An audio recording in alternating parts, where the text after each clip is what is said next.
Alrighty. Welcome back to another quick video with Solution Gaming channel. I thought what I would do is I would jump in and I want to do just a quick stream because that way I could then upload it to YouTube, which would be nice and easy.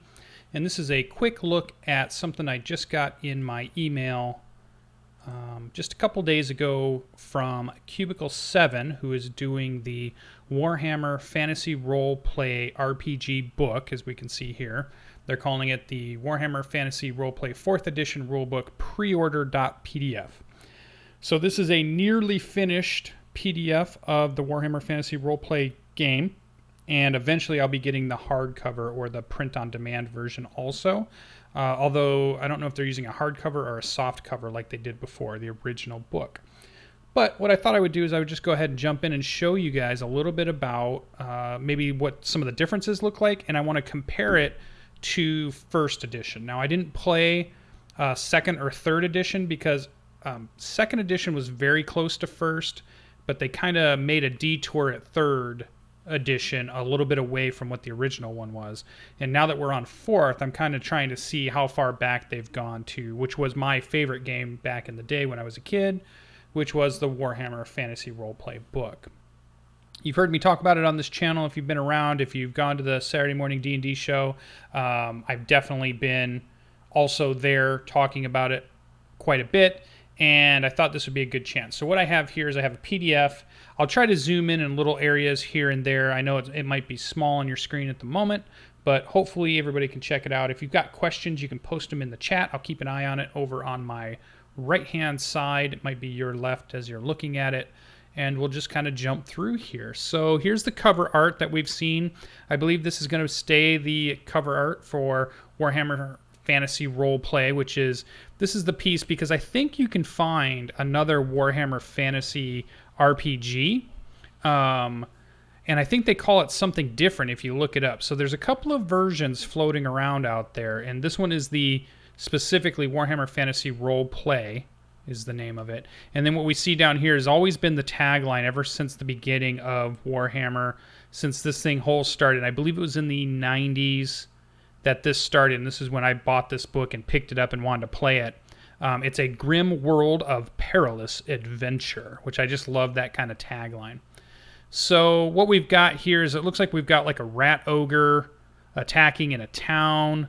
We've got the stereotypical, this is like the dwarven troll slayer. They're in the game, the original game, it was a very unique character class with the trolls with the mohawks and the tattoos. Always big and beefy and strong. It looks like we've got some Skaven down in here, so this could just be regular clan rats or something like that. We've got some kind of guy over here with a sickle or a scythe, as you would take a look at them, which are pretty cool.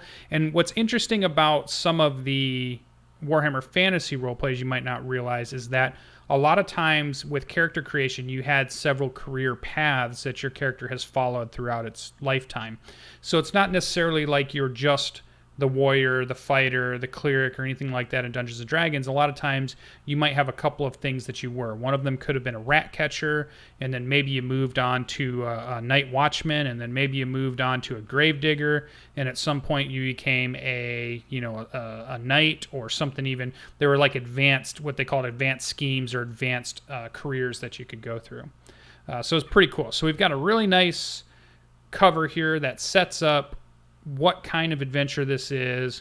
We can tell that we have nice big weapons. We can see that right away. We've got gunpowder here. We've got what looks to be like some type of duelist. Some people might say like a witch hunter style thing with lots of braces of pistols. So we're going to see some of that in here. We've got arrows in the signs up here. We've got wanted posters and looks like skulls in little cages. So that's kind of cool. We've got some, what are we seeing? Some battle axes, some swords, some maces, maybe a scimitar. So a lot of cool stuff, and it gives us a good idea of what type of game we're going to be playing. The interesting thing here is you don't see any big magic happening here, so that might give us an idea that it could be low magic. But there is magic in it, and we'll just, we'll kind of take a look. So let's compare it a second And let's look at the original. So this one's going to be the original Warhammer Fantasy Roleplay. So as you can see, it's kind of similar in some way. So we have our Mohawked Troll Slayer here, which this was one of my favorite covers of all time. So we've got Warhammer Fantasy Roleplay once again. We've got what looks to be like a troll at this point, and fighting a human of some sort. It's got nice big pauldrons, and we've got the same kind of style of fighting weapons here on our large big bad guy. But then we got the orcs down here, and the orcs have got their swords and scimitars and spiked clubs and shields. And again, we got some type of arcane person over on the right hand side casting. And if we look in the background, it looks like we might be in a temple or something, maybe a sewer, a temple. This could be like a dungeon of some sort. We've got the rats on the ledge here. So, and then we still have a grim world of perilous adventure still here at the bottom. So already we're staying really close to the idea of that original first edition, which I like. So it's a cry back to that. The artist of that, we'll take a look in a second who is the artist of this, but they definitely took a what would be the word I'm looking for as my brain just blanks out, which happens all the time on streams, as if you've watched Saturday morning D&D show. Took a key, took the color scheme, took the inspiration is probably, I think, the word I wanted. Inspiration from the original, which is really cool because they're paying tribute to it. They're not throwing it away. They're not redoing it. They're paying homage to it almost. So let's go a little bit further in and see what we've got. So when we go to the next page, we've got a nice big, and it's probably hard to read, but that's okay. We got a nice big table of contents. And you're going to see me looking at my screen over here on the left quite a bit as I'm reading it, even though I'm not addressing the camera as much. But stick with me. I'm right there with you. We're in this together. Don't go away, okay? All right, so we can see things. I'll just go over them briefly, and then we'll zoom in on anything that's super interesting. So it's going to start out with some introductions. It's going to jump right into character creation. Looks like a big chapter of that, 24 to 44. Then we're going to get to classes and careers, which we can see is a giant portion. We're going from page like 46 all the way to page 116, and we're just talking about classes and careers that people can be. So a wide assortment of things that are in your background that give you skills and abilities and trappings and stuff you can lean back on to say, this is what I did, but now I'm an adventurer now kind of thing. We're going to jump into skills and talents, probably about 20 pages there or so. Then we get into the rules, so the GM portion of the game, although players are probably recommended to read through this portion too, just so you know the rules. So that goes from 149, let's go down a little further, all the way to 191. So what's that, about 50-ish pages for rules, not too bad. It's going to talk about between adventures, so what's happening during that downtime. So we've got a little bit about that, 192 to 200. Then we're going to start jumping into world lore to bring you into this world in case you want to use their setting and their campaign, instead of using a homebrew. But you could use a homebrew, just like a lot of people do with Dungeons & Dragons. They might use Forgotten Realms, they might use Eberron, they might use Dark Sun, any of those, or a lot of us, we might use a homebrew because we just like making our own worlds. And you could certainly do this with Warhammer Fantasy Roleplay. So we get into religions and belief. So we got a pretty big area there, 202 to 228. So about 20-ish pages of that. Then we jump into magic, 229 all the way to 257. So again, 30-ish pages of magic. Game Master area, 259 to 264, not too big. And then Glorious Reichland, which is kind of a good starting area that they detail for you, 267 to 286. Again, 20-ish pages or so. Consumer guide. So this is going to be the stuff that you can, I believe, buy, equipment, armor, and talks about encumbrances and things like that. 288 to 309, so we got about 20-ish pages there. And then we need, at the back of the book, the Bestiary, right? So we've got 310 to 344, so a good 30-ish pages of beasts. So for a game, so it looks like we're charting out around 344. I bet we have a few appendixes at the back.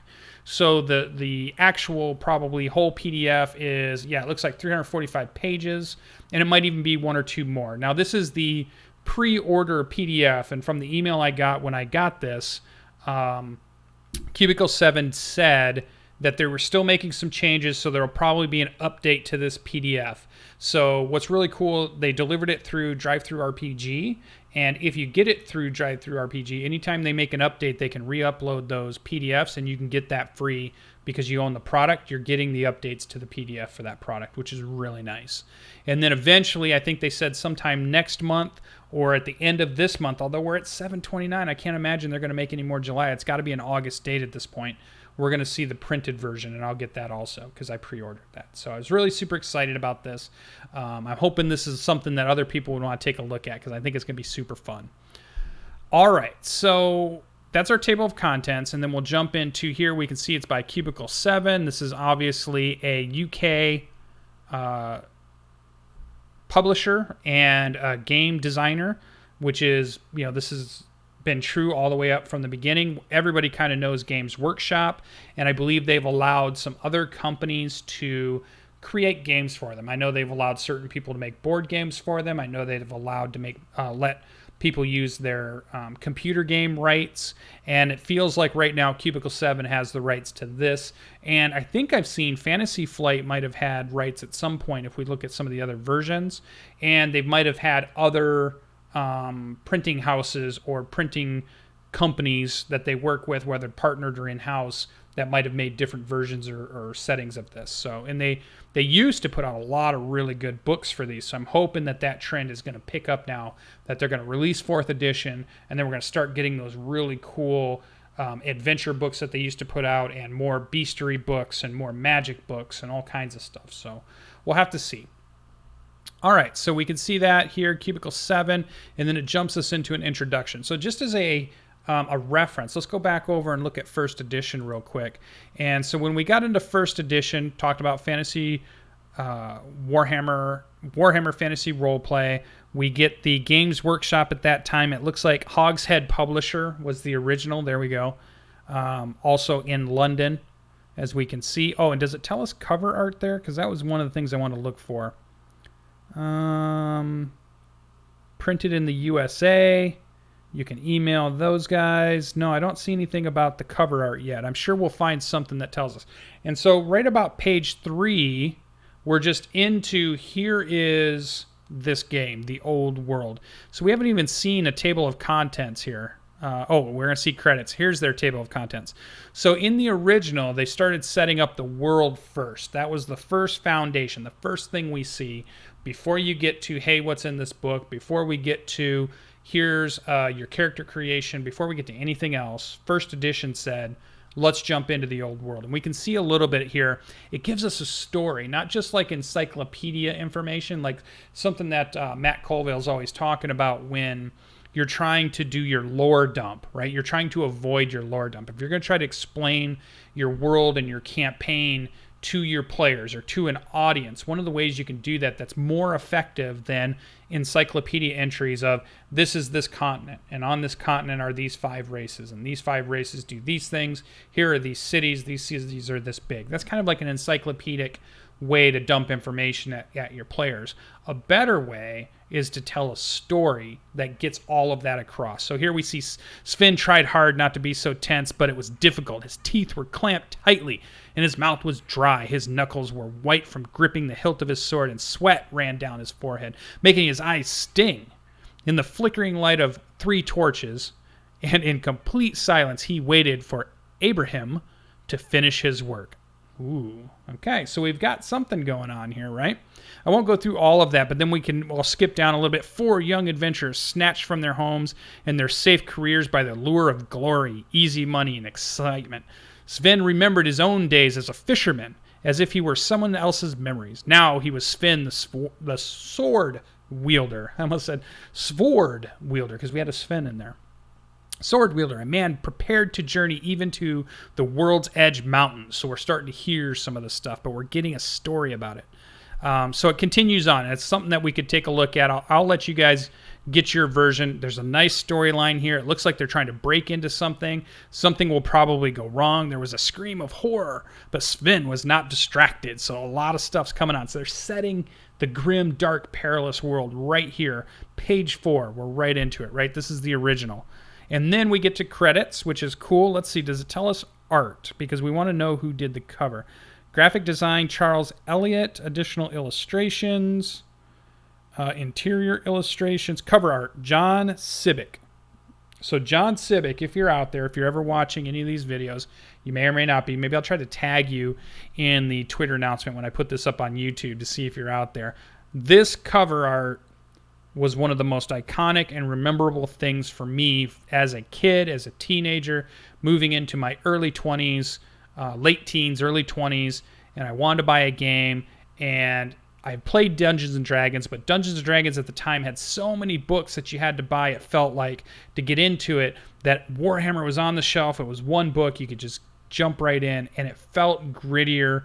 It felt like their combat was tighter and more vicious, and it just appealed to me on every level. And I know for sure, when I saw this cover, and I'm looking at the cover of Dungeons & Dragons, and it's the old, like 3rd edition at that point. It might even been AD&D. No, it might have been, I have to go back and look. I think it was 3rd edition was just coming out. AD&D was right around there. Their books were cool, but this spoke to me. All right, this one really got me. So let's take it back. Let's go back. We're talking about 4th edition, right? The video's about 4th edition. Let's stay on that. I'll keep an eye on chat to make sure. Okay, we're so good over here. So we get into page 6, right? So the only thing we got here, we got a little bit of credits, but we didn't get the full credits yet. And we got, hey, this is what's going to be in the book. So just a slight difference there. Here's the stuff. Here's what page you need to go to. That's really good if you're using it as a reference, which most of these books you typically do, right? They sit at your table. You create your characters. You look up a few things here or there, but you're not usually keeping them open all the time, right? So it's always good to have a way to find what you're looking for, a table of contents or an index at the back of the book, ready to give you those page numbers to say, hey, we need to look up the rule for grappling or something, or combat. Where can I find that? Where am I going to find those things? So that's good. So we jump into introduction. So what are we here for? Adventure, maybe. Gold, probably. Justice, question mark. That's a flexible term. I'll just read through this real quick. What's that I see in your eye? That pious gleam? Oh, you want to do the right thing so long as so long as it's well enough paid, entertaining, and fits with your political views. Close enough. You'll do. Come inside and I'll tell you about the job. So in this case, they don't start it out with the story. They started out with telling you what this is, right? So we're saying, welcome to Warhammer Fantasy Roleplay. Marvelous things await you. One of your group will control an entire world. They're talking about one of you needs to be a GM at this point, and the other group will be a players. It's really common, I still think, that RPGs are explaining to players as if they have never played before, which is actually kind of relevant even now. It may not have been as relevant a few years ago or even 10 years ago, because I think the players that knew how to play these games would buy these and they'd already kind of known. But we have definitely seen a large influx of players over the last just 3 or 4 years. People who'd never played, decided to play because they heard about it or watched a game of something or saw it on some type of pulp culture reference, and they're like, I'm going to get into this role-playing thing, and maybe they pick this book up. So this book starts to explain, okay, you bought the book, now here's the things you need to be aware of. So it talks about what are role-playing games. It's pretty common these days. Using this book, how do you use it? We'll go ahead. They talk about just terms that you're going to need to kind of understand, game terms, individual terms, test, acronyms, WFRP, Woofrup. We pronounce it Woofrup. I didn't know that. I just learned something right there. From now on, we get to call it Woofrup. I wonder if other players have known that. Other advice, your Warhammer. I like this. Let's read this a second about it being your Warhammer. And let's see if we can. Let's zoom in on it a second, and we'll come back to it. in just a moment here. So let's give you guys a good view of it. Okay, so your Warhammer right here. So Warhammer Fantasy Roleplay in the old world is a phenomenon over 30 years in the making, and we all have our own take on this rich and vibrant setting. That's something we really want to celebrate, and we want your adventure to take place in your version of Warhammer. Throughout the book, we present as many options as we can so that you can tailor the game to your vision, many of which are marked clearly with options. If anything contradicts how you want to play your game, please feel free to change it. What's next? It's going to start telling us about the rest of the book. So let's jump back. We'll zoom back out a second so we get this thing. So let's take a look in those first few pages also, just as we can. I just want to take a look. So we're seeing a little bit of artwork over here on the left-hand side influencing kind of some of these pages that you might not have noticed, but when you go back, something about Warhammer, the original, was one of those books that I went back constantly and looked at the art and always found some little new piece on a page that I'd missed the first time I read it through, or the 10th time I read it through, or the 100th time I'd read it through. I'd always find something new and go, oh, I didn't realize that little skull was there. I didn't realize this little sun symbol was there. That's cool. Look at this art style, right? So we're seeing that in there. We're seeing color too. Like from the first edition, everything was very black and white. And I think we might have seen a few color plates, as they would call them, I think, in the game, but very few of them. There wasn't a lot. They didn't have, it was expensive to print color, obviously, so they couldn't do a full color book, but we'll see how they do with this one. We're seeing color right on the first pages, seeing some more colors. So we've got this nice little, they're switching it back and forth on the page. They're giving those edges some art. They're letting your eye catch that gothic, that grim, perilous art style that we're going to see here. So we go through a little bit more of it. We get a nice little colored icon here. Lots of skulls, lots of kind of weird mutated things. It's telling us, because that's a big part of this. I want to say it's like the chaos is influencing and mutating things. So we're seeing weird mutated skulls. It could be a weird creature. It could be a human that's been mutated of some sort. We'll have to see. Then we get into where we're talking about the advice and stuff. And here's a nice thing. So we're seeing chapter version tabs at the top. And we know where we are when we're flipping through the book. I'm betting that because these are color-coded on the top, that you can see them pretty well when you have the physical book in your hand. And it'll be easy for you to look at the top of the book and know, once you know your color codes, where you're going to be in the book to look up something. So that's pretty cool. So here we have our first look at the world. We've heard it. We might have read something about it at this point, but we haven't really seen the world we're going to be in. We see this architecture style setting up the style that we're going to be in. I'm going to take a drink because I'm doing a lot of talking, so I'm always going to need a little bit so I don't cough and do all that stuff. So here we go. It's a favorite part of the Matt Colville videos that I always like, because he always says it's the go juice. I always like how he talks about it. The go juice. All right. So let's keep going. Look at this. I want to adventure in this town, right? This is the type of town I want to play in. Imagine that being on your board and you were moving miniatures around, or imagine that being in your Roll20 or your Fantasy Grounds virtual tabletop games, and you had these cool isometric towns like this that your people could move through. And it gives you a real aesthetic, the way these things are stacked on top of each other. It tells us that they're precariously built. People don't care so much about that. What this tells me is that people are more about sticking together than spreading out, right? Because if everything's low to the ground and just big, then that's all about spreading out. But when they're on top of each other and on top like this means they want to stay close. And if they have to stay close, there must be a reason. And the reason must be is because everything's dangerous out there. So we need to stick together. And this just tells that mentality just through an art piece right here. I love it. I just love this stuff. All right, so we jump into a nice snowy scene. This could be a keep, an inn, a monastery, a church. Could be a lot of different things here. And we get let's zoom in on this a second and take a look what it's doing. It's probably just setting up. Let's just scroll through it nice and slow. Just beautiful.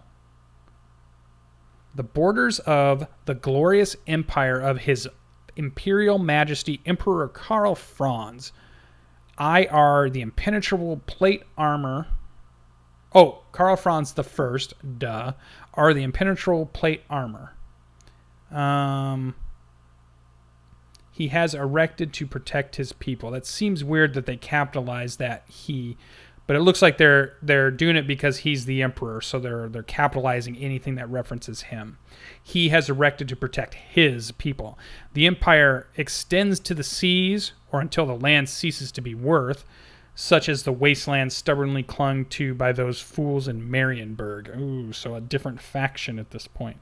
So excuse me, as I get through this, we're hearing about the glorious empire. We're hearing about Marienburg, which is some rival of some sort, which I actually know, but I'm just reading it as if you're new to this. The bountiful empire of His Imperial Majesty Emperor Karl Franz I is, of course, the envoy of all those who survey it, turning all eyes to covetousness. Ooh, tough word. But fear not, for His Imperial Majesty Emperor Karl Franz I is resolute in our defense, with unbreachable fortresses full of defeatable soldiers. Wow, that's a word I don't even know. Soldiers at every mountain pass, river bridge, and other strategic locations. So setting the tone. Let's jump back out. There we go. Setting the tone. Oh, we've got some more ice mountains. We've got some skulls. We've got I love our Mohawk Troll Slayer dwarves. Our dwarves are very iconic. Look at the axes. More about just kind of filling us in on the Empire. And it's a way to me, it's like they're still telling the story like they did in first edition. But what they're doing is they're doing it with pictures this time. So pictures can do just the same thing as words if done right. And I think that's what they're doing here. So undefatigable means untiring. Ooh, that's so good. Is it I or is it E for that middle I with a connotation of persistence? Thanks, Bobicus. Yeah, that's a tough one. That's not in my vocabulary very often. You can see as I just stumble over it. Maybe that's a very common British word that is in their vocabulary a little bit more than maybe the American vocabulary. Indefatigable. Gatable. Interesting. Very cool. So we get another picture. A flaming windmill. So windmill tells us some stuff too. Big giant windmill tower. We've got, again, tall hats, Puritan style hats, setting that tone, giving us that, we all kind of have that. We've seen this in a lot of other movies and arts and games. When you see that big, tall Puritan black hat, we think like witch hunters and things like that. So I'm betting that's some type of, witch hunter. But even look at skulls, how they're adorned in many things. So death is something that's in this world. Grim, dark, perilous adventure, right? So even these little way signs, maybe a tomb or a marker where somebody had died, or maybe it's just a road marker, or maybe it's a place for them to set messages, or whatever it might be. They've got skulls in it, which tells us that grimness in it. It's not happy and sunshine. It's not, little cute animals. It's skulls. It's dangerous. So I like it. And we get some more words here. Full color we're seeing too. So they're really going into the color in these. Oh, and I like this. See, this is the art that I kind of like. Warhammer, the book, the original, got me with their art. I would go back and forth, and look at all this art that they would create. And I love this scarecrow. Sword through the head. Very cool. Skulls is the motif. Gives us some more flavor here that if you get your version, you can go ahead and read through and get into that. Go away. I like it. Probably a halfling here. Maybe. Definitely smaller than the dwarf. We've got boats. We've got rivers. We've got people hiding in the forest telling us it's dangerous. The pumpkin did nothing wrong. I know. What a bunch of jerks. Graffiti. Rivers are a big part of this setting from getting from one town to another. They made a lot of really cool maps for the world for this, and a lot of the trade is done through the riverways because it was just quicker and safer than having to go through all these forests that are filled with orcs and beastmans and skavens and whatever else is out there. So they're really showing us that, which is super cool. Okay, so we got some more. We can see this is going to be the other side of that page. we would see typically, and beastmen, which I really love. Really cool. You can have lots of different styles. They're here to try to waylay these people. Nice. And then we get into another town or a harbor, and we see that same giant town again. Thanks American interior with the Mississippi back in the day, like when it was just purchased, kind of thing. Yeah, and it was dangerous, and you don't know what's out there. And they're kind of like there's natives and there's people that are here, and in this world we've got chaos and we've got these dangerous things live in the woods. It's not nice things that live in the woods. It's dangerous.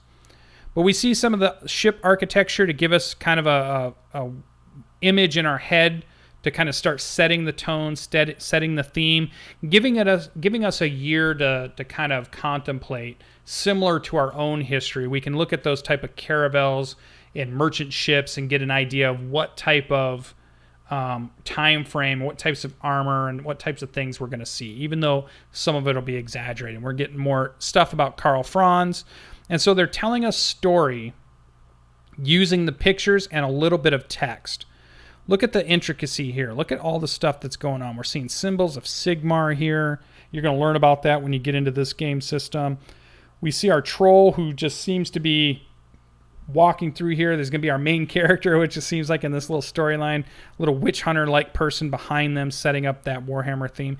Very different. Like when you see this, it's funny because I don't think Dungeons and Dragons when I see that scene. If this picture was in page, 18 of the Dungeon Master Guide or page 18 of the Player's Handbook, it would feel out of place because this style and this artwork screams to me Warhammer, right? It just drives it home. It's adding it in. We're going to know we got people going across roofs here. We got people living in homes. They're ramshackle. We got cats in alleyways. We've got cool symbols. Everything's built on top of each other because, again, nobody wants to be spread out. Everybody needs to be together to stay safe from all the danger that's out there in the world. Here we got a little town scene. We've got people moving about. Looks like a lot of humans in this point, but still some other people. You're seeing lots of metal-type armor, leather-type armor. We've got some interesting priest-like thing here. Again, skull motif going on. More rats. Rats are always everywhere in these cities, in these towns, market kind of thing.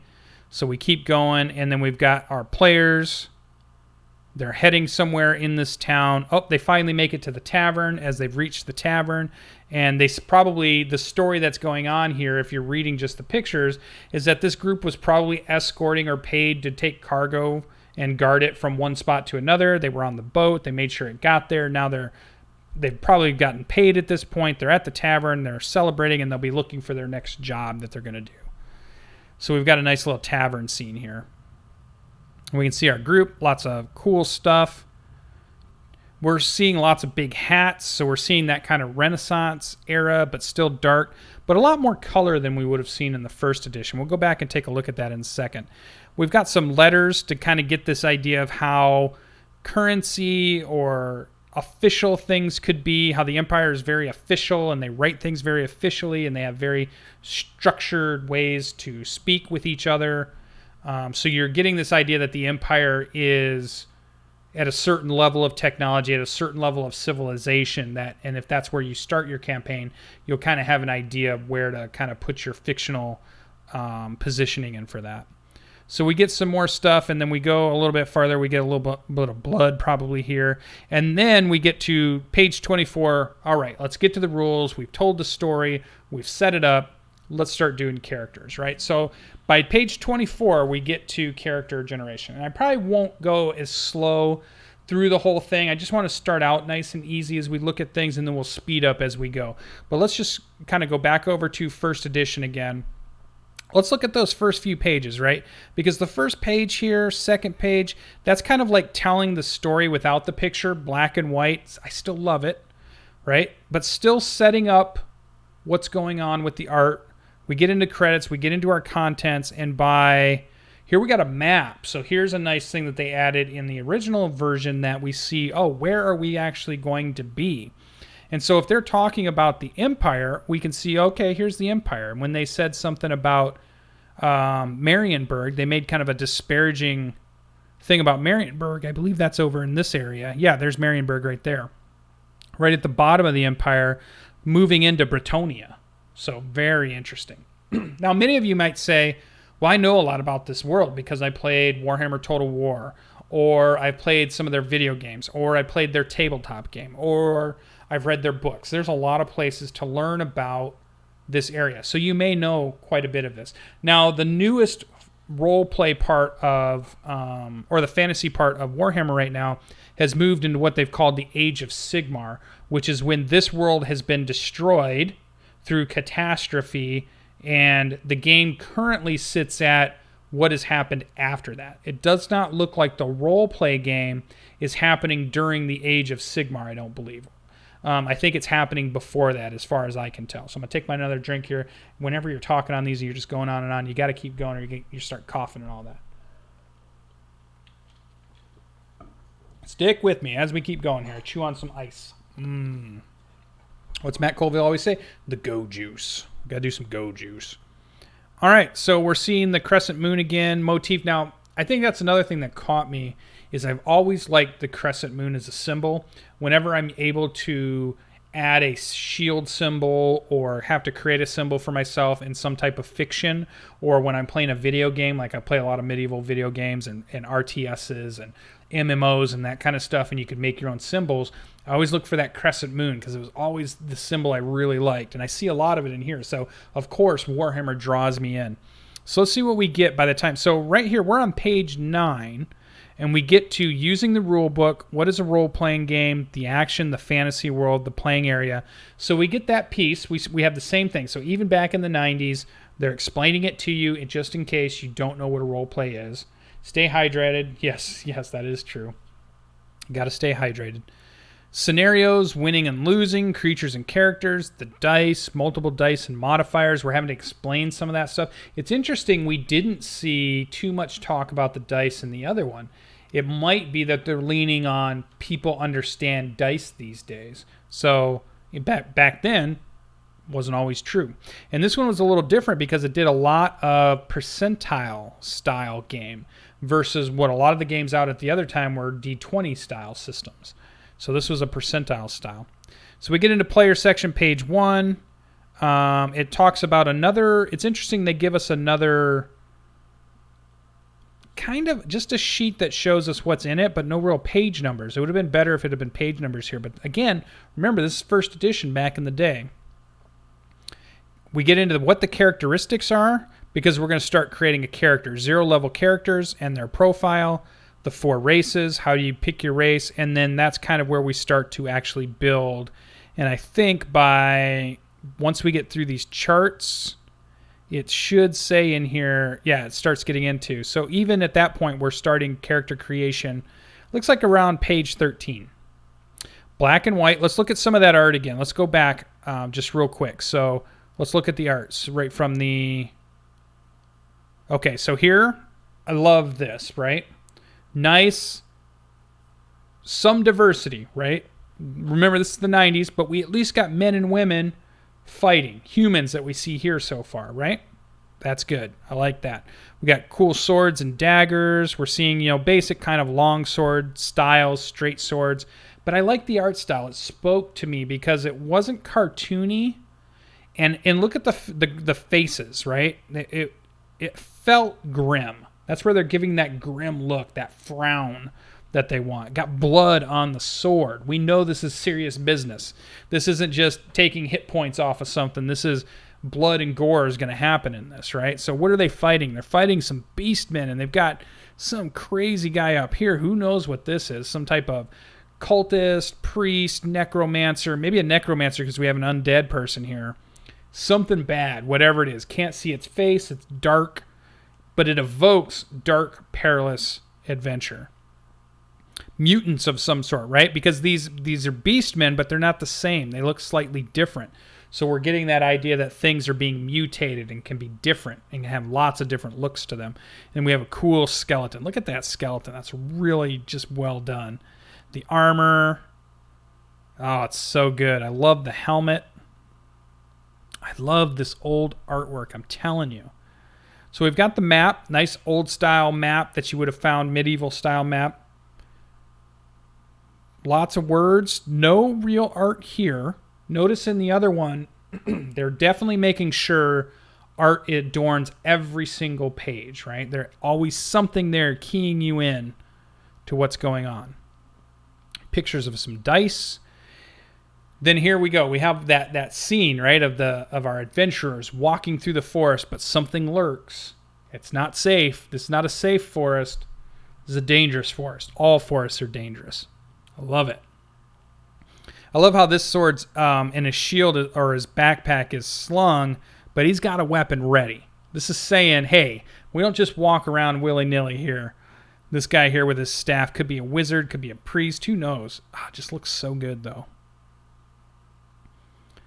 All right, and then we get into like a Conan or an Elric style. This is what I always thought of this one because it reminded me of, there were a lot of fantasy books out that had the large muscle-bound dudes, right? And that just kind of harkens to that for sure.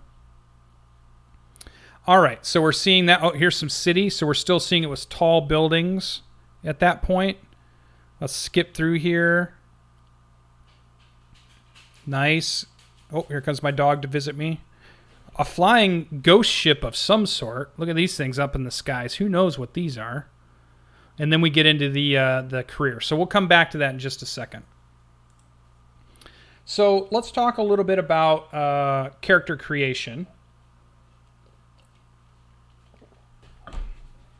As my dog takes back off again. Okay.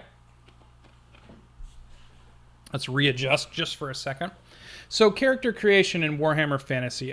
Originally, one thing I liked about it a lot was you could totally go random character generation if you wanted to. In fact, you can find on my YouTube channel, you can find us creating first level characters from first edition of this game, of the other PDF there, where I had 3 of my friends create characters just so we could do it. And we might even play those characters at some point just to see what it looked like. You don't have to do random, but all these charts are in here if you want to. What I like here is we have a nice summation. Let's zoom in a little bit here so we can see what the what we're going to get when we look at character creation. So let's zoom in so you guys can see a little better. All right, so here's where we can tell that this is the pre-order PDF too, because they even said some of these things haven't been filled in yet. They still got to go back in. They can't put page numbers in until they finish putting all the artwork, fixing all of the corrections, and they're getting ready, and then that's one of the last things they'll do. So we can see that this is a pre-order, right? We can see that this is an early edition of this, which is cool. So species is what we're going to start with, and that's on a certain page we're going to see coming up. Class and career. So they did put in that class and career. Class was like a general category. There's usually 4 of those, and then broken up within those 4 general broad categories are all these careers that fit into that, okay? And we're going to figure out how to do those. And then it's going to talk about our attributes and how we're going to use them, skills and talents that we're going to get, what trappings we're going to get. We're going to add some detail to our character. This is going to be things like how tall are we, weight. Usually it has stuff in there like what languages we speak, those kinds of things. Party, we don't know what that is. Bringing your character to life, we'll have to see what that is. And then how to advance your character. So all 9 steps of what a player needs to know about their character. And a lot of times when you know your character and how it forms and what all these things are, it helps inform you how to play the game for the most part. It doesn't mean that there aren't still rules you'll need to read, but a lot of times building a character tells you is about half the battle of playing an RPG, and it informs you enough on how to play. So let's go through here, and we're just going to go through, and I'm going to see if there's anything that sets out to me as we go through. So the first thing I notice is they've broken out elves. In the original, if we go to the species, the original here, right here, was the species. There were 4 races: man, elf, dwarf, halfling. Okay, all right. So a little bit different there. Now let's take a look too. It's talking about their profiles. We're going to talk about movement, weapon skill, ballistic skill, strength, toughness, You guys can tell I love this game. I know all these wounds, initiative, attacks, dexterity, leadership, intelligence, coolness. How about coolness? Willpower and fellowship, right? All these cool things. I rolled a 94. You're a halfling. Sweet. Halflings are cool. All right, so let's go back. So now they've opened it up. So you rolled a 94. On the new chart, yep, you're still a halfling. What were you on the old chart at a 94? Just as an example, which was, where's our chart? Actually, I think you got to choose your race, right? Yeah, that was one thing you chose. It wasn't random. But once you chose that, the rest of your attributes are random. That's right. I remember that now. So, yeah, in this case, you can even do a random race at that point. So, all right. So, Bobicus got a halfling at this point. I don't know if we'll get through the full character generation, but we'll see what we get. All right. So, let's zoom out a little bit and go through. It's going to give us some description of what's going on. That's fine. It's going to tell us about humans. It's going to tell us about dwarves. We're seeing nice, colorful art again. Look at these. So, our humans... very gothic, very later period. Later period had a lot of this metal breastplate, but in its big clothes and coats and things, where everything wasn't armored anymore because this kind of transition happened when guns started to come into our history. So when you start to see 14th century begins to drop off from fully armored people, because all of a sudden the heavy crossbows, the long bows that are punching through armor, and the gunshots or the cannons that are punching through things start making it to the point where it doesn't matter if I armor all that stuff, it's still getting through. So that's when you start to see the tendency for the armor to start to shrink throughout the years. Once we get into the 15th century, 16th century, and it's just gone. By then, we're into 17th century. Nobody's wearing armor anymore, hardly at all. It's just like bullets go through everything. Why are we wearing all this heavy stuff, right? So there's a nice, cool transition. We're seeing that their game is set during that transitional, at the end of that heavy armored phase, right? Pretty cool. I also like the puffy sleeves. I like the pouches everywhere, the big hats. Very flamboyant characters living in this grim, perilous world. So the characters have to stand out from the grim and the perilous, the black and the white, the dark. And they stand out with it by being just full of life and color, but grim determination too. Like you notice they're not just happy-go-lucky people. They're just like they're ready for a fight. I like it. Here's our dwarves. So we're seeing male and female dwarves, which is cool. It's going to talk about animosity, things they love or hate, their version of the dwarves, halflings, and then we get into high elves and wood elves. And I know they made that split because it's a big thing now in the tabletop thing that those are very different species, I guess, or races or subspecies of that, enough that they need to be separated out. I wouldn't be surprised maybe if they come back and they introduce at some point, they could do more evil characters, so they might do chaos dwarves, they might do chaos characters, they might do, if they do playable things where you can play evil characters, maybe they'll bring in Skaven, maybe they'll bring in Beastmen, those kinds of things, but we'll see those as creatures that we can fight towards the end here. So it tells us what's going on. We're getting the idea of what the high elves look like and how the wood elves look different. And then we get into classes and careers. We get into our first two big charts here. So we have two big charts, and it's kind of broken up. When I first looked through this, it confused me a little bit, but there is really two charts. And now it says class, right? So it says academics, burghers, courtiers, peasants, rangers, riverfolk, rogues, and warriors. All right. Oh, rolled a 70 for his halfling. Let's go all the way down. 70, you're going to be on the second table. You're a huffer of the riverfolk. We'll get to it. We'll take a look. This is going to be awesome. All right. But one thing that's interesting here is they've broken out more of these base classes, and it also feels like they might have added more of these careers. Let's take a look. So we went through this. talked about a bunch of things going on, skills that we were going to get, and then this is where their charts were. So this was the page that we were on the most when we were building character creation, because here's where we would say, all right, we already know if you're going to be a warrior, a ranger, a rogue, or an academic, and you could roll that randomly if you wanted to, or you could pick it, and then from there you could roll again. So in that case, if he was playing, let's see if we had a chart there. No, so you would have got to pick warrior, ranger, rogue, or academic. If we'd have rolled a 1d4 is how I used to do it when I ran these games, to choose that. And that's what those people were. Although I thought for sure there was a chart. Am I missing one chart? There must have been. Characteristics. No. That's really weird. I thought there was a chart that told us what we could do there. All right. So they had warrior, ranger, rogue, academic. But as we can see in the newer one, they've broken it out into academics, burghers, courtiers, peasants, rangers, riverfolk, rogues, and warriors. So we've got a lot more options. So we'll just go through a few of these, and then maybe we'll skip down so Babakis here can see what his riverfolk huffer is, which will be kind of cool. But we'll take a look. So we're still looking at the artwork that's going on. We're into chapter 2 here. We can see the different color tab. So that's going to be easy to see on the top of the book to get to that area. We're going to talk about attributes. We'll come back to that in just a second. Let's see if they changed any. So in the original, let's start at the top.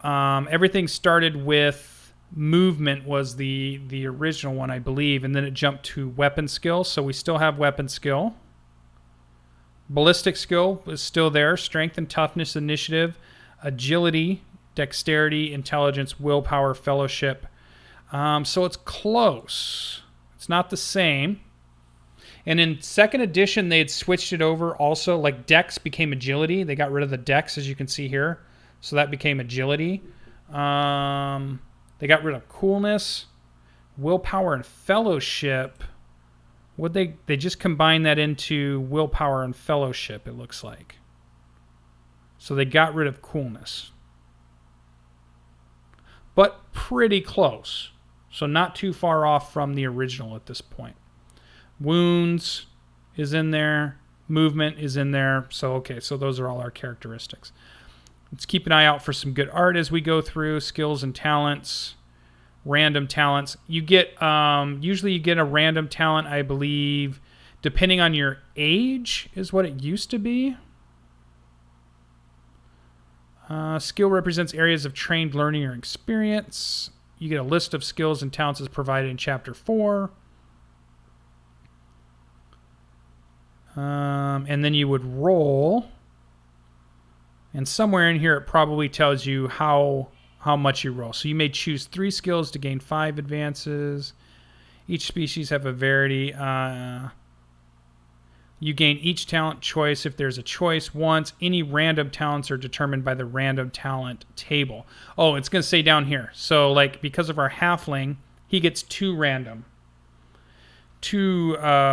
talents. So, after that, you would get 2 of those for yours.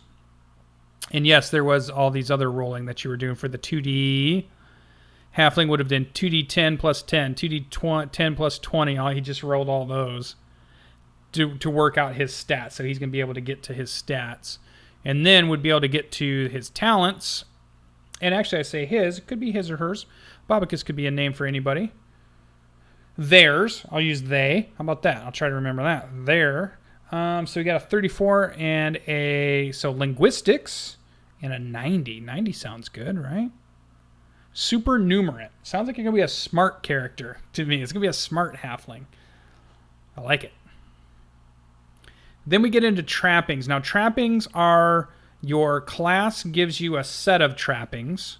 And did we roll to see what your...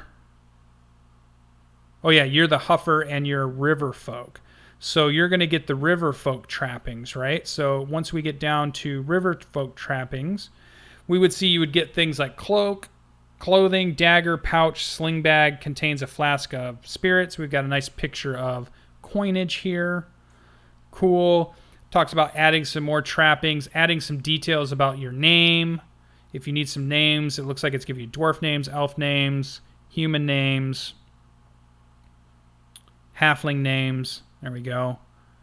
There's an elf name generator. Any other generators here? Oh, we also have physical details. So our halfling could be, looks like it needs a 15 plus 5d10 to figure out their age. So that's going to be a pretty old character then. If you're doing 5d10 max would be 50. You could be up to 65. Yeah, Matt Doe Ashling. I like it. 15 plus 5d10. Eye color, hair color, height. Looks like you can do, your height can be random. You would be 3-1 plus a d10. As we move through here, there's an eye color chart if you want it, and a hair color chart. 32 years. There you go. Not too bad. That's pretty young for a halfling. It's good. Charts are nice and readable, easy to get to. I'm sure a lot of this stuff is probably an appendix at the back. We'll take a look at that in a second. Long-term ambitions. Okay. And party. Now, this is a part that I don't remember being in that one. Now you have almost finished making your character. You need to consider the other players in your party. Everyone will have more fun when your characters can engage and interact with one another. You will want to consider how your party got to know each other. Party ambitions. Short-term party ambitions. Long-term party ambitions. Achieving your... So what I like about this is it's already kind of steering you towards being proactive. Don't be reactive as players. Be proactive. Yeah, I like it. Bring your character to life. So it has 10 questions that you should ask about yourself. So let's go through these real quick. A nice emphasis on character background that we're seeing here. So where are you from? Did you come from the Reichlands? Where, all these questions. You can look at the map and try to figure things out. What was your family like? What was your childhood like? Why did you leave home? Who are your best friends? What is your greatest desire? What are your best and worst memories? Nice, I like it. What is your religious beliefs? To whom or what are you loyal? What are you adventuring? Why are you adventuring? Why are you even out there? That's always the big one too, right? Because you were something. Babakis here was a huffer, or actually we would say Matt Doe, Ashling, was a huffer, but why'd they leave that? Why'd they leave that income to say, you know what, I'm going to risk my life to go out and adventure for some reason when most adventurers die? What's the push? Then it talks about advancement, and you're finished and you're ready to play. So once you got Huffer, though, you'd be starting to think about, well, what does that give me? Because I still haven't seen anywhere in that what that was. And you typically would flip to it once you rolled it, right? So here we see the new character sheet. We can zoom in. A lot of times it tells us a little bit about the game when we take a look at the character sheet. Let's zoom in. Let's go a little big. No, let's go a little bigger. Let's get right in there. There we go. So I like this. It really explains what it is. And this is cool. Puts the page where you can find out about it. That is a very cool insert into this PDF and eventual book. That is really good. This would tell you more than what you need to know. This would be something I would print out and hand to players as just a guide in the very beginning session. So it really helped them figure things out. Look at that. I like it. So we've got our demographic information up at the top. We've got our characteristics. We've got our fate point, which we haven't learned about yet, but it's coming up. Resilience and experience and movement. Basic skills are all listed in here. Grouped in advanced skills, some space for writing that in, space for writing in talents, our ambitions and our party. And then the next page would give us our armor area, which I always like because in this game, when you hit, not only do you hit, but you hit a certain part of the person or target, which is super cool. Armor information, trappings, psychology, notes, wealth, encumbrance, and wounds, our weapons, our spells and prayers, and that should be the majority of our character sheet at that point. So I really like it. And then we finally get into classes and careers to really explain, well, when we rolled those or we picked those in the beginning, what did those really mean, right? So let's zoom back out and let's get through this. Oh, look at the artwork here. Coach rolling through past a town, past a graveyard, lots of skulls on stakes to ward off evil, to tell him, hey, if you try to come here, you're going down, evil. You're going down. He's got a gun in his hand. He's holding the reins. I like this. Very, very cool. Also telling that they have carriages. So again, leaning towards the mid-Renaissance, early Renaissance, late Renaissance eras of technology. Yeah, I'm yelling timber. So let's take a look. So we get to see career levels, advancing through your careers. This is going to talk about how you move from one to another. So as you got experience points, you would be able to go into another career path. And the reason you would go into that career path is would give you more things you could do, and it could also generate wealth for you on the off time. So you could do this stuff during the down times when you didn't come together as an adventure. Non-career advancements, and if you didn't like something, like you started out as warrior, but you really had your heart set on going over to the priest area or one of these other ones, there's ways to do that if you earned enough XP in the first game, and I'm sure there's ways to do that in this one. As we're seeing, status and tiers. But what we really want to get to is, here we go. So we start to see our career paths, and we start to see a little bit of art that tells us about this career path. Here's an apothecary, a dwarf, halfling, high elf, or human can be an apothecary. We're gonna scroll through some of these, but I just want to look at some of the artwork as we go through. We can see we're now in chapter 3. We've switched over. Look at this. Lots of bottles. Very cool. Lots of stuff around the belt. I just love it. Yeah. Apothecary, engineer. So let's, before we get too farther, let's go back over to our other one. Let's just make sure as we go through here and we take a look. And we see really a lot of the same things, and we're right into the careers, right? So we're seeing agitator, alchemist apprentice, artisan's apprentice, boatman, coachman, engineer. We're seeing lots of art backing this up. Entertainers, excisemen, fishermen, footpad. I like how a lot of times they draw the trappings too. The gambler, the gatekeeper, the grave robber, the herbalist, the herdsman, the hunter, the hypnotist, the initiate, the jailer, the laborer, the marine, the mercenary, the militiaman, the minstrel, the mule skinner, noble and outlaw, outrider, peddler, pharmacist, physician, student, pilot, pit fighter, prospector, protagonist, recounter. Oh, that's a good one. Rat catcher, road warden, runner, rustler, scribe, seaman, seer, servant, smuggler. Always like the smuggler. Soldier, squire, student, thief. Look at them all. Toll keeper, tomb robber, trader. I don't even know. I should be counting them. Trapper, troll slayer, tunnel fighter, watchman, wizard's apprentice, woodsman, and that should have been the final one. And look at this art.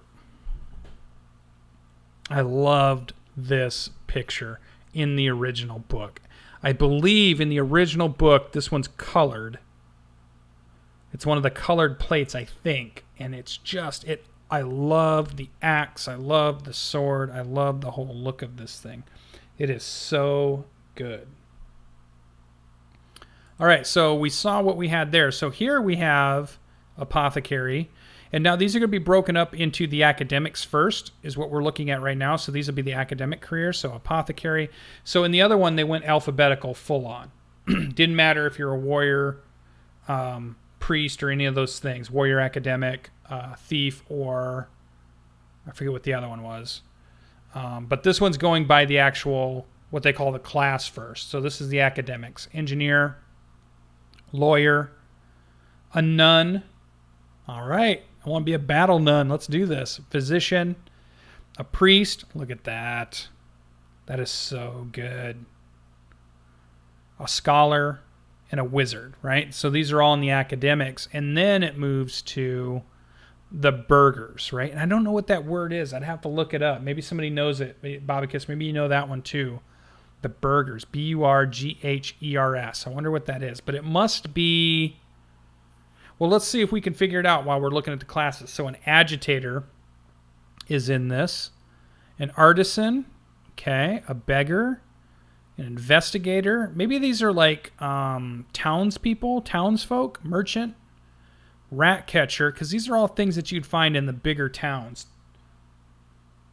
Burger means citizen with a connotation of wealth. Yeah. So these are going to be citizens of bigger towns, not small villages or farmers per se for the most part, but the people that are living in the bigger towns, big cities, big villages, things like that. Townsmen, watchmen. And then we get to the courtiers. So these are going to be the nobles, right? These are going to be the people that revolve around courtly areas of these empires or different kingdoms that you might be in. So we have an advisor, we have an artist, a duelist, an envoy, a noble, cool, a servant, a spy, ooh, I like, a warden, nice, bailiff. Oh, we switched. Okay, so then we get to the peasants. So we've got like the middle class. That must be what the burger is for this. It's like the middle class, because then we get the peasants. We just had the nobles, and now we're into the peasants.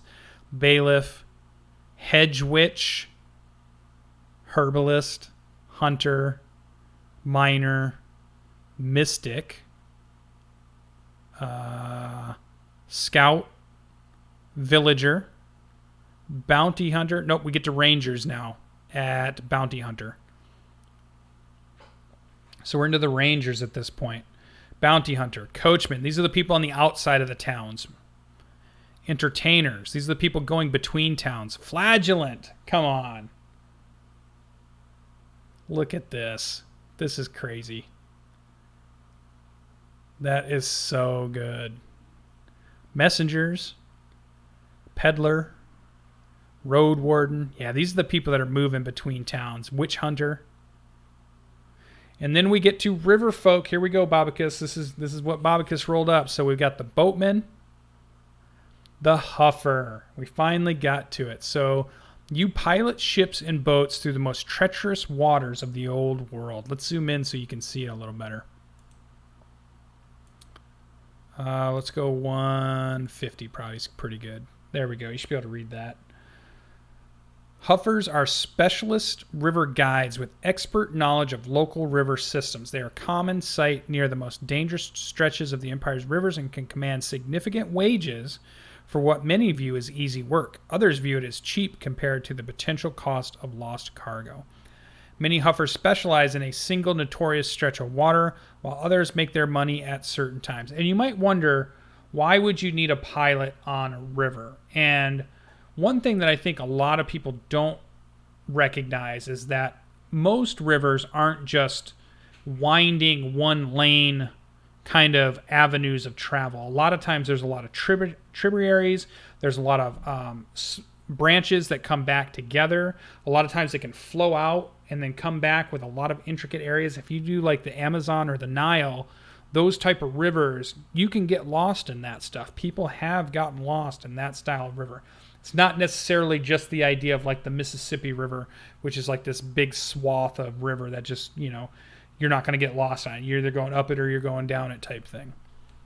Once you get down to New Orleans, all those little tributaries that you got to go through. So pretty cool. They give you a person. So here's Ilsa Dashi was a huffer. A great big ship came in from Marienburg. So a little bit of information. Expert for hire. Then we get our nice artwork to show us, you know, a wheel to actually navigate the ship. We've got a nice little pistol here. We've got a sextant type object here so that they can actually navigate the waters.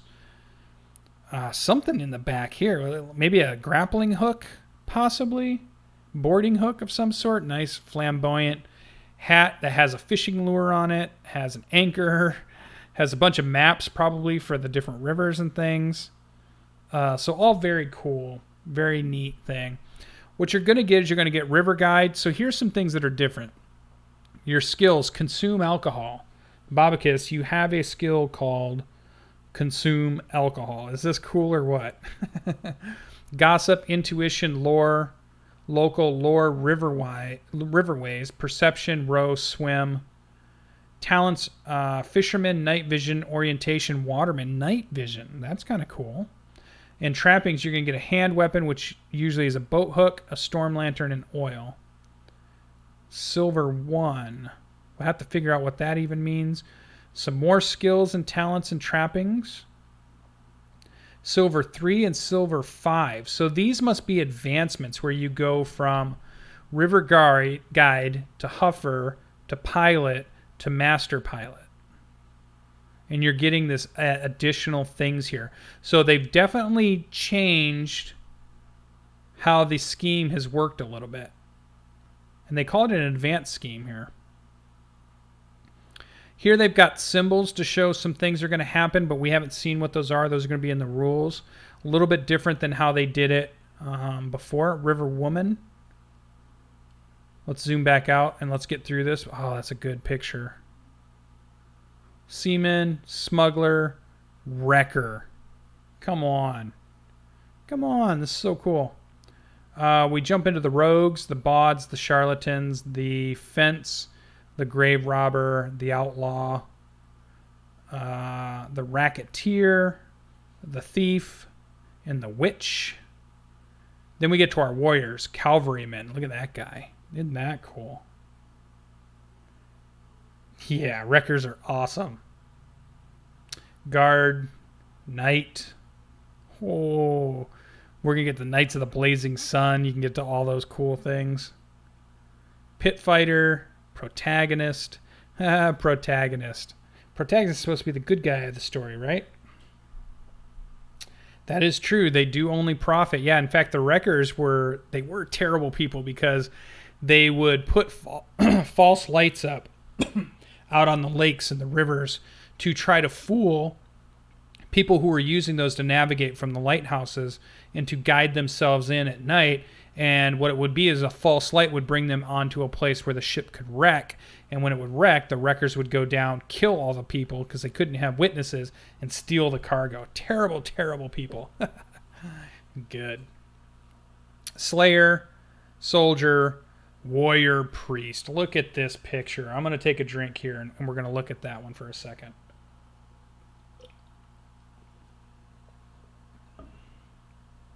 When I see that picture, that tells me I'm in a Warhammer game. I mean, it's a Warhammer right there.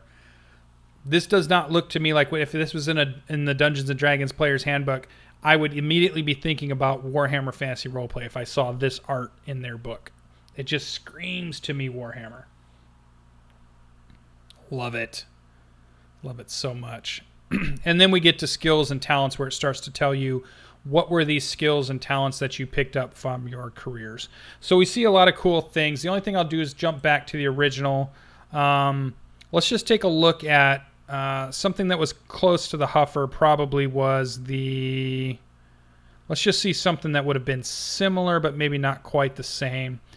Probably, I think there was a pilot. Yeah, pilot. So let's look at this just to kind of see the subtle change here that we have. Let's zoom in a little bit. Let's go down to pilot. So here again, they would tell you about the pilot. We got some artwork. We've got some things that we're going to get here. Typically, they would say this is what you would need to do to advance. So you'd have to, before you could go to your next career, you would spend experience points on these abilities here. So you could either spend 100 experience points on a +1, a single digit, or you could spend 100 experience on a plus double digit, like a +10.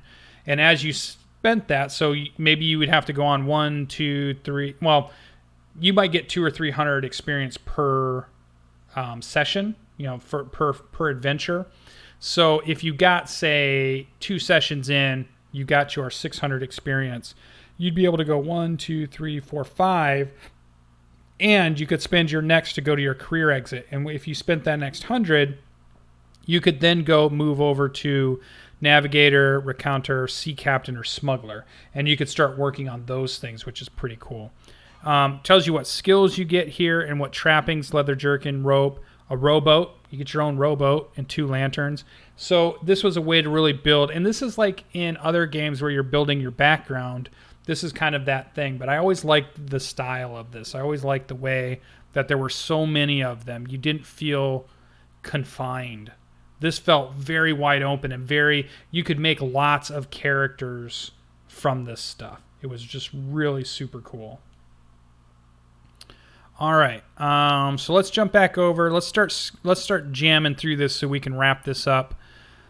Let's look at some artwork. We're going to start getting into the rules. I don't want to talk about those too much. Mostly it's just, it looks like it's similar. It looks like the game still plays very similar with subtle differences, so you'll definitely want to go through and learn what those differences are. Let's look at some of that artwork. Oh, it's so good. What are we on here? We're starting to talk about skills and talents still at this point. Let's scroll through. I'm going to scroll through quickly. We'll stop on some of the artwork as we see it. Lots of colored artwork. This is cool. Look, we got some guys sneaking in. Cool. Keep an eye out. Ooh, a squig. Come on. Everybody wants a squig, right? So cool. We get to the rules part, rules reference. We talk about things like tests, how to test against something, simple tests, how to make the challenge that you need to make. They give some examples of, let's see what they say. GM calls for a simple athletics test to see if Molly can cross the slippery plats safely. Molly's athletics is a 42, and her player rolls a D100 scoring a 17. 17 is below Molly's athletics of 42. The result is a success. So as we can see, you're getting that percentage number is a certain number, and you're trying to roll under it when you're playing for the most part. Very cool. That's very informative just by showing us a little example. Most role-play games do that for you. They show you these examples of taking tests of combat and things like that. A flow chart for resolving actions. That wasn't in the original one, so that's a nice thing to add in to really help new GMs try to figure out the flow of what's going on during any given turn. Dramatic tests, criticals and fumbles. It's going to tell us what we're going to do with those. Optional rules, if you want to do that. Then we get to combat. So let's talk. We'll jump a little bit here. So what's the summary of it? Step 1, you determine surprise. Step 2, the round begins. Step 3, characters take turns according to their initiative. And I'm betting each combatant takes a turn in initiative order, starting with the highest initiative. And your initiative is already on your character sheet. So based on your character sheet is when you're going to go. Round ends when all combatants have taken a turn. And then something else might happen, and then you just repeat. So it's determine surprise, round begins, take actions, rounds ends. And then it goes into more depth about how you would figure that stuff out. So nice and easy. Very similar to most systems. That's exactly how kind of the first system was also. Talks about what actions you can do, how to determine a hit location. So usually when you did the hit location, which I really liked about this, is you would roll your hit and then you would take the opposite of the number, right? So if I rolled a 23 to hit and that was under my weapon skill as I swung my sword, since I rolled the 23, I would take the opposite of the dice. It'd be a 32, and that would tell me what part of the body I hit. So let's see if that's the same here. So if you successfully hit and find out where, reverse the roll, and find out where, reverse the roll of the hit to compare this number to the hit location table. So in our example, they did a roll of 23, would become a 32. So that would be I would hit somebody in the right arm. And that's important because you might have armor only on certain pieces, and you would take that armor off of the damage that's being dealt to you. Very cool. Applying damage, critical hits and fumbles, ranged combat. Difficulties, things that are easy. Shooting a monstrous target. You get modifiers. This is cool. Shooting point blank. So within 4 yards, but not engaged. So they can't swing their sword at you, but they're within 4 yards of you. You're going to get a plus 40. Shooting a large target, short range, small groups, prone target. Standard attack, starting at normal ranges. And then as you start to do stuff that's much crazier, attacking or dodging in the deep snow, water, or other arduous terrain, -30. Shooting a tiny target, shooting at extreme range, 3 times the weapon's range. So that's just like going all out. Shooting in darkness. So kind of cool. So some modifiers that you got to keep an eye on. That'll normally be probably on the inside of the GM screen, but also maybe as a nice handout to have out on the table for your players so they can take a look at it as they're deciding what they're going to do.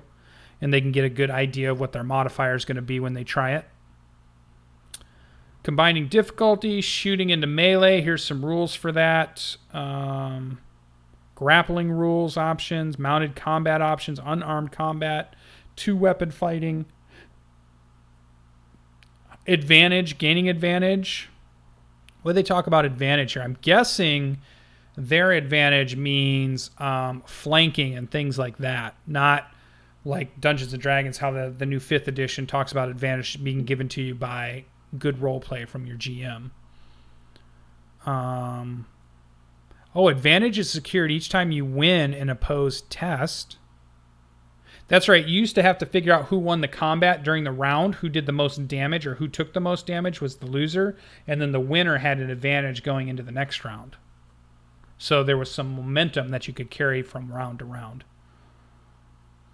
Moving during combat, so we can see how far you can do stuff. Dodging, fleeing, running, climbing, charging. That all makes sense. Sleeping and falling. Conditions. They did have a lot more conditions, I felt like, in this. 5th edition really brought those back quite a bit, too. Bleeding, blinding, broken, deafened, entangled, fatigued or stunned, poisoned, unconscious, prone.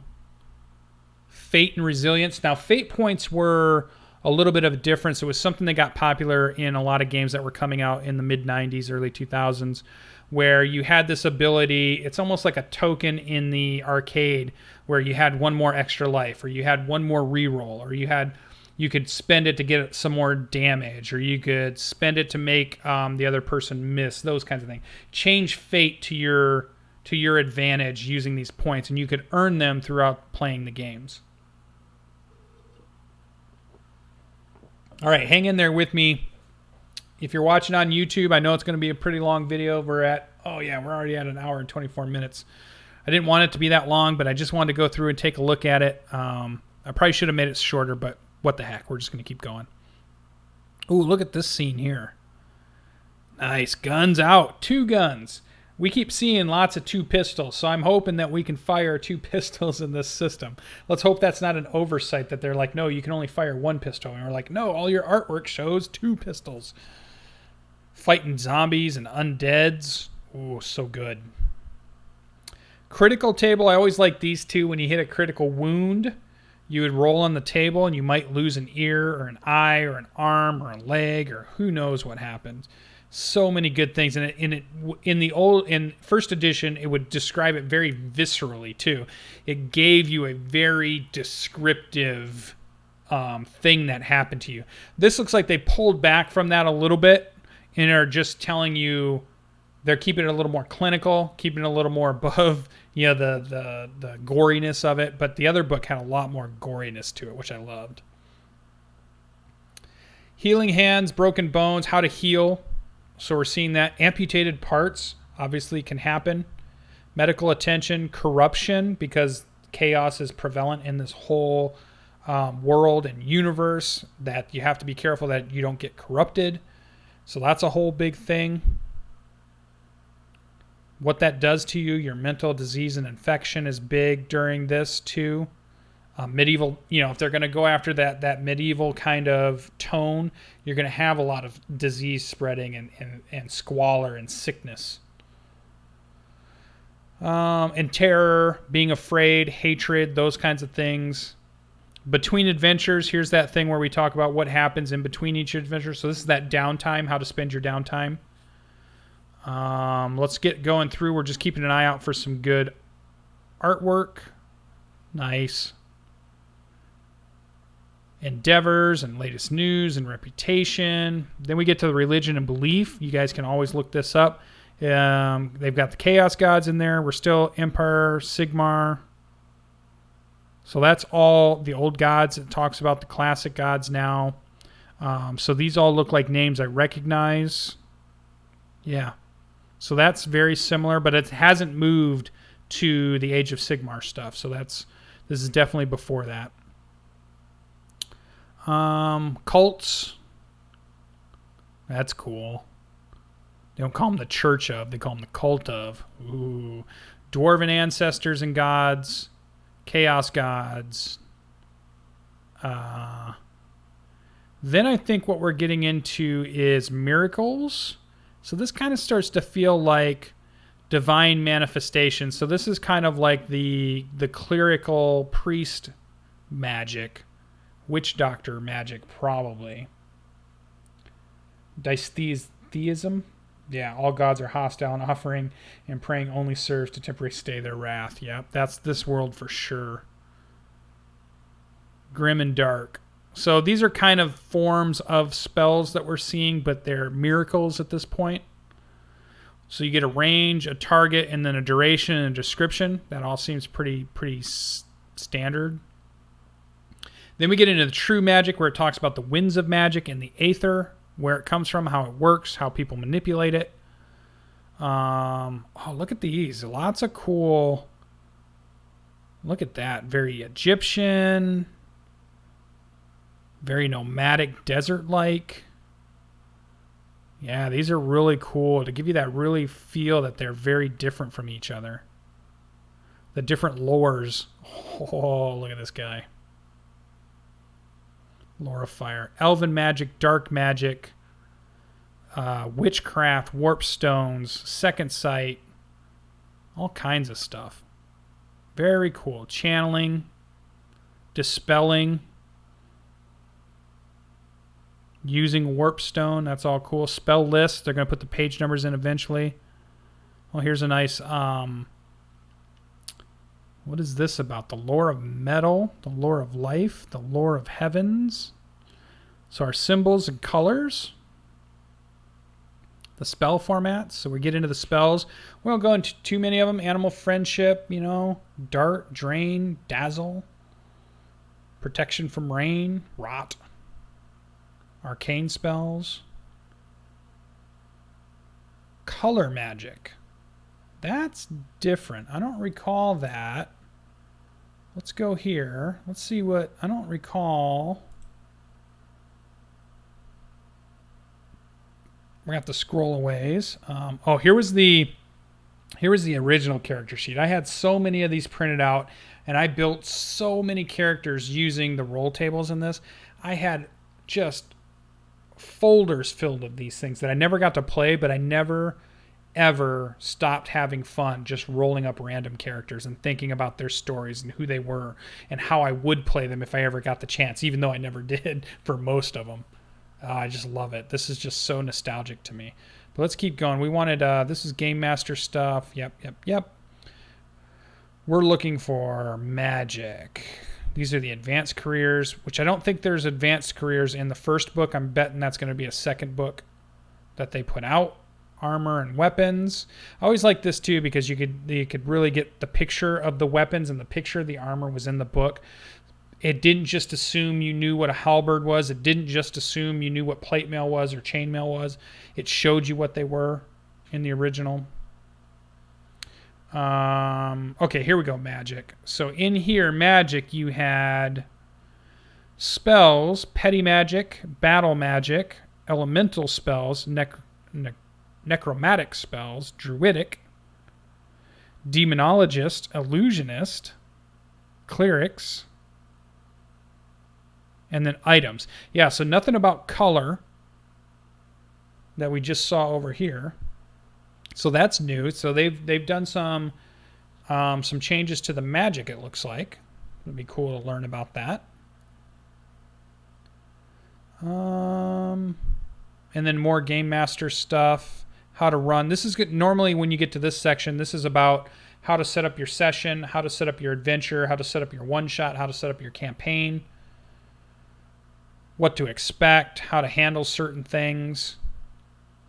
Oh, look at that. That's a cool picture. I think we're going to wrap this up pretty quick here. Glorious Reichland, because it's going to start telling us about the Reichland, which is fine. This will start giving us the history. I think in the original book, I don't know if it focused that much on Reichland as it gave a more general. We'll take a look here in just a second. We'll just go through and look at some of the artwork. Consumer's Guide. This is the area where you can find out all about your trappings and money and all that kind of stuff. Costs of living, criminal coinage, clipping, bartering, craftsmanship, building things, encumbrance, melee weapons, prices, ranged weapon prices, ammunition. I wish they had more pictures of the weapons like they did in the original. Leather type or armor types: soft leather, boiled leather, mail, and plate. Clothing, accessory, foods. When you're common room stuff, so when you're staying at taverns. Tools and kits, books and documents. Yep, let's get through all that. Then we get to the bestiary, right? So once we got through magic, let's scroll through all that. Oh my God, come on. Come on. Teenager standing in the store, flipping through the pages. Boom, look at that thing. I'm like, I want to play this game. I want to be that dude. Come on. Look at this stuff. So good. Even back then, their art, you know, not all of it is great. Maybe not all of it is the style you like, but some of these just stand out. Fantastic. Yes. Look at that breastplate. That is so cool. It's metal, as most people would say today. It's so metal. Summoning. Yeah. Let's get through the magic, though. Oh, look at that. That's what I imagine a skeleton. That's how I see them. One of my favorites right here. This is also a art plate that they put on the front of one of their adventures called The Restless Dead. Big adventure campaign that they put out. Whole book has it. Nice color to it. And just look at this. We Are Legion. I always loved that one. Dragons. Knights and wizards. Oh, so good. We're getting close to my favorite one. It's coming up. It's coming up. So here's where they talked about the religion and belief. So that was in there. Yeah, the gods look pretty much the same. Tau, Ulrich, Shalia, Verena, Cain, Raya. The old faiths. Yep. Those all make sense. Oh, and then we get into bestiary right here. So that's where we start to see things. Champions, heroes, monsters. And then starting right off, beastmen, dwarves, elves, femurs. Yeah, look at these guys, femurs. Giants and gnomes and goblins, halflings and hobgoblins. It's kind of the Asian or Oriental style hobgoblin picture that you've seen in a lot of artwork, lizardmen. Look at this picture. Are you kidding me? Oh, this person in the 90s that did this artwork, I want these on my wall as posters. That's so good. Ogre, Orc. Now, this is the original, remember. This is the original. We'll come back. Look at this scene. That's what sold the book to me. When I saw these things, that's what made me buy it. Look at this. Look at this Chaos Warrior fighting a Draco-Lich dragon or a swamp dragon. No, it's a zombie dragon of some sort. A Draco-Lich. Undead dragon. That axe, that armor, that sword. You know, zoom in. Zoom it in. Come on. Get me down there, mouse. Oh, look at it. Revel in it. That is so good. Love it. Regular creatures and beasts. We all need those for traveling through the forest. This is all good stuff. There's one more picture I want to see before we jump back over, Because there was one of I like that one. That's pretty good. There was one more that stood out to me more than anything else in this whole book, and it was the one that sealed the deal. When I saw it, I went right up to the front and I gave him my money, and I said, I want this book. I was already super satisfied, but I was still looking at the D&D books on the shelf. I was looking at this one. Wights and Wraiths and Specters. Oh, look at that. It's good. Lots of cool stuff. And then it gets to the World Guide. And here, yeah, see, it kind of jumps out. It doesn't really focus on Reichland. It goes to all little snippets of all the areas that are out there, because it's a big, big world. There it is. There it is, folks. There it is. This is what this whole thing's been for. That was my absolute favorite picture art, D&D style, roleplay game style, fantasy style of all time. I loved it. I love the knee cops. I love the hammer he's using. I love the shield, the helmet.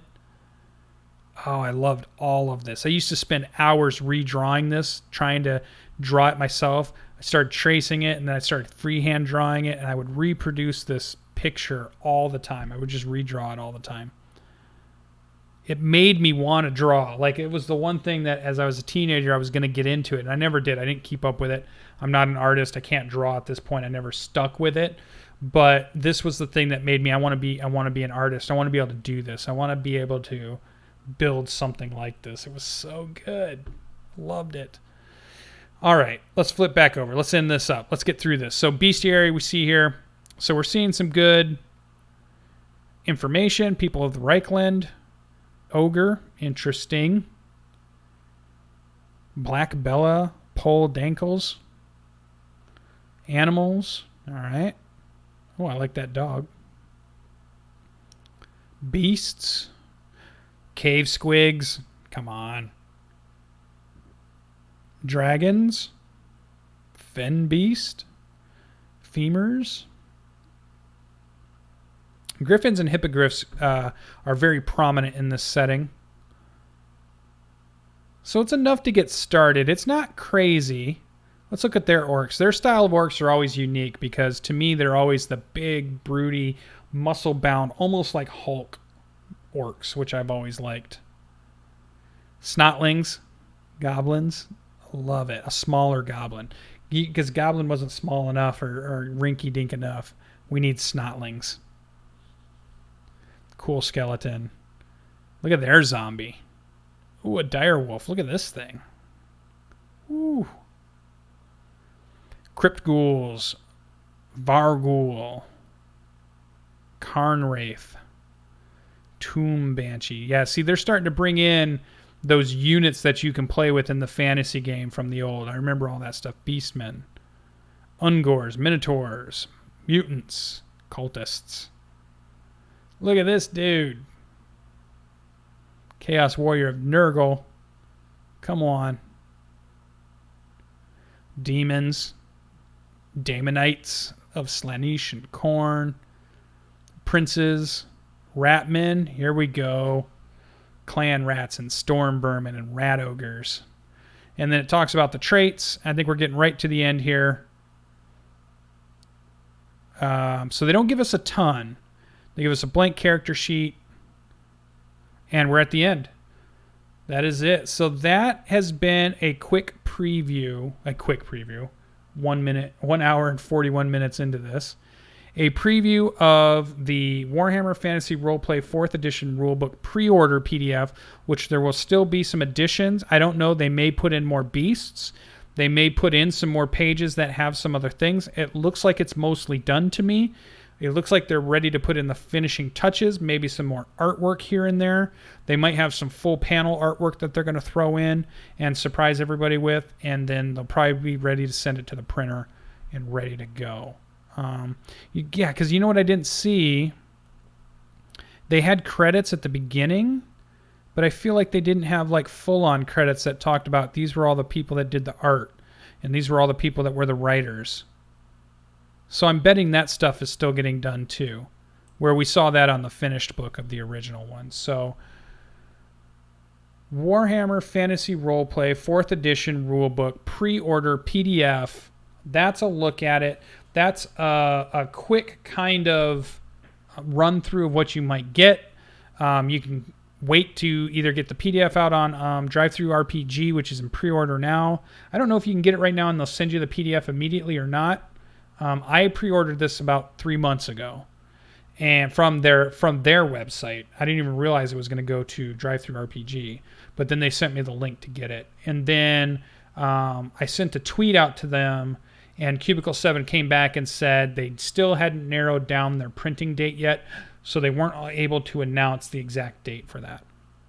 I was hoping it was going to be like right at Gen Con, like they'd get it done for Gen Con and it would be there and be shipping out at about that time, but it looks like maybe it slipped a little in their schedule, and we're going to see it. I'm guessing probably August, maybe get pushed as late as September, something like that. So hopefully you enjoyed it. Hopefully you like this. I'm going to do more of these because I've gotten a couple more Kickstarters of other roleplay games that got sent to me, and I want to do just little versions of looking through the books like we're doing here. I want to gather my friends and maybe make some characters and run some adventures through this kind of stuff. So you'll see plenty of that out on my channel. I hope you enjoyed it. I hope I answered your questions if you had them. I want to thank Bobicus for being in there and really just kind of sticking through the whole thing and being active and entertaining as we're going through this. So thanks for that. And for those that you were just lurking and watching, it's cool to have you there too. Don't forget to hit that subscribe button. Don't forget to hit the follow button. Don't forget to go check it out on YouTube if you missed parts of it. Tell your friends, tell your family, come check out the channel. We're going to have lots of role-playing goodness out there. If you want to find it on YouTube, it's going to be on the youtube.com/Sirlucien, SIRLUCIEN. You can find all my stuff there. And just like you're here on Twitch, would have been twitch.tv/Sirlucien. You can probably find the VOD also here. So thanks for coming, guys. I'm going to get out of here. I might go do something else for a bit, let my voice rest, because that was an hour and 44 minutes of talking. I'm going to go get ready to go head to Gen Con. Maybe I'll see some of you out there. Maybe. All right. Thanks. And we'll see you in... Oh, you know what I want to do? I want to change one thing. We'll see you in the next one. Bye-bye.